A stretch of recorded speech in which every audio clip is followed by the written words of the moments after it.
Welcome back to சுடா சமையல். இந்த மாதிரி மெதுவடை செய்கிறதுக்கு நாம் சின்ன டம்ளரில் உளுந்து 1 ஸ்பூன் அரிசி எடுத்து 1 ஹவர் ஊற வச்சுக்கணும். இப்போ ஊறினதை எடுத்து வச்சுக்கிட்டு அதில் உப்பு சேர்த்து பச்சை மிளகாய் போட்டு கருவேப்பிலை கொத்தமல்லி ஆட் பண்ணி நான் மிக்சியில் கிரைண்ட் பேஸ்ட்டாக அரைச்சி எடுத்துக்கிட்டேன்.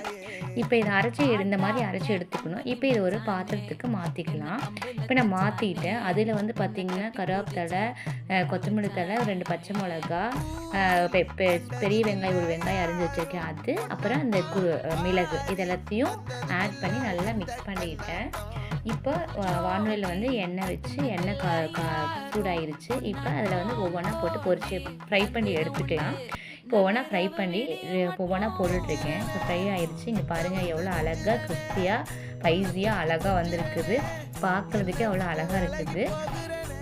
நீங்களும் எங்கள் வீட்டில் செஞ்சு பாருங்கள். இது எப்படி இருந்ததுன்னு எங்களுக்கு லைக் பண்ணுங்கள், ஷேர் பண்ணுங்கள், மறக்காத கமெண்ட் பண்ணுங்கள். இங்கே பாருங்கள் எவ்வளோ அழகாக பஞ்சு போல் நல்லா கிறிஸ்பியாக வந்திருக்கு.